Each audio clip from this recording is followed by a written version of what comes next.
Oi, pessoal! Se as preposições in, on e at em inglês já deram um nó na sua cabeça, calma, isso é super normal. Mas e se existisse uma única regra, uma só, para dominar quase todas as situações? Pois é isso que a gente vai descobrir hoje. Antes de tudo, é bom a gente entender que essa dificuldade é real e esperada. Como a teacher Elsa comenta, preposições são um desafio em qualquer língua nova, não só no inglês. Então, o problema não é falta de estudo, mas talvez a forma como a gente tenta aprender. Para organizar as ideias, a gente vai seguir esse roteiro aqui em 5 passos. Vamos construir o conhecimento de uma forma bem lógica e no final tudo vai fazer sentido. A verdade é que ficar tentando memorizar listas e mais listas de regras para cada preposição, olha, não funciona muito bem.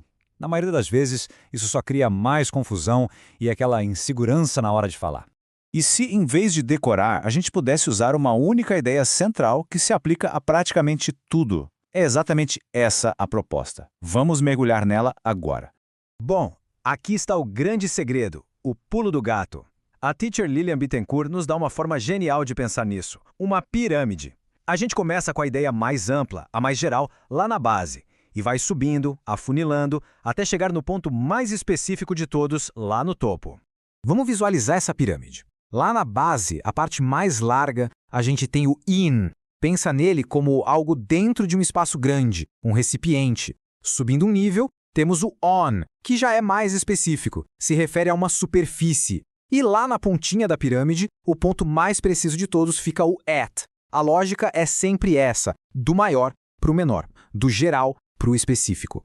E olha que resumo perfeito da teacher Elsa. In é para estar dentro. On é para ter contato com uma superfície. E at é para indicar um ponto exato. Guardem essa ideia porque ela é a chave para tudo que vem a seguir. Certo, agora vamos para a prática. Como é que esse modelo da pirâmide funciona quando a gente fala de lugares? Vamos ver como isso simplifica as coisas na vida real. A gente começa com informação mais genérica. Onde a pessoa mora? Em uma cidade. São Paulo é um espaço enorme, delimitado, um recipiente. Por isso, a gente usa in. I live in São Paulo. Agora, vamos dar um zoom. Dentro de São Paulo. Onde? Em uma avenida. Uma rua, uma avenida, pensa nela como uma linha, uma superfície. É mais específico que a cidade, certo? Então, a gente usa on. On Paulista Avenue. E, finalmente, o ponto exato, o endereço preciso nessa avenida, o número. Esse é o nosso destino final, o lugar mais específico possível. Por isso, at number 2163. Fechou a lógica? Do geral para o específico.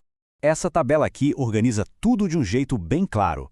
In para espaços grandes, como países, cidades ou até uma gaveta. On para superfícies, como uma mesa ou o nome de uma rua. E at para aquele ponto exato, seja um endereço completo ou um ponto de ônibus. E essa analogia da teacher Elsa é brilhante para entender o AT. Pensa que é como colocar um alfinete no mapa. Ele não descreve o que tem dentro do lugar, mas sim a localização exata. No aeroporto, na parada de ônibus, na porta de casa, é o ponto. E sabe qual é a melhor parte? Essa mesma lógica da pirâmide, do geral para o específico, funciona perfeitamente para falar de tempo também. Não precisa aprender um sistema novo, é só aplicar a mesma ideia. Vamos ver o exemplo da teacher Lilian. A informação mais ampla, a base da pirâmide, é o ano, in 2020. Afunilando, a gente chega num dia específico, que é como uma superfície no calendário, on May 19th. E por último, o ponto exato no tempo, a hora, at 5 p.m. É a mesmíssima pirâmide, só que aplicada ao tempo.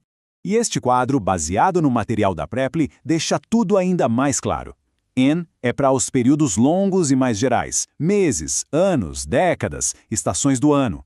On é para dias e datas específicas, tipo segunda-feira ou o dia do aniversário. E at é para hora cravada, às 6, ao meio-dia, à meia-noite. Ok, vamos amarrar tudo isso agora. Recapitular a ideia principal e ainda ver alguns detalhes que mostram como o idioma é uma coisa viva e fascinante. Então, a regra de ouro é esta. In é para os grandes recipientes, tanto de espaço quanto de tempo. On é para superfícies, sejam elas físicas, como uma mesa, ou conceituais, como um dia no calendário. E at é para o ponto exato, o endereço ou a hora marcada. Simples assim. E agora uma curiosidade bem legal. Existem umas pequenas diferenças entre o inglês americano e o britânico. Por exemplo, um americano provavelmente diria on the weekend, já um britânico diria at the weekend. E sabe o que é o mais interessante? As duas formas estão certíssimas. É só uma variação regional. E essa é a grande lição de hoje. A fluência não vem de decorar listas sem fim, mas de compreender a lógica por trás da língua. A pirâmide do geral para o específico não é só uma regra, é um sistema de pensamento.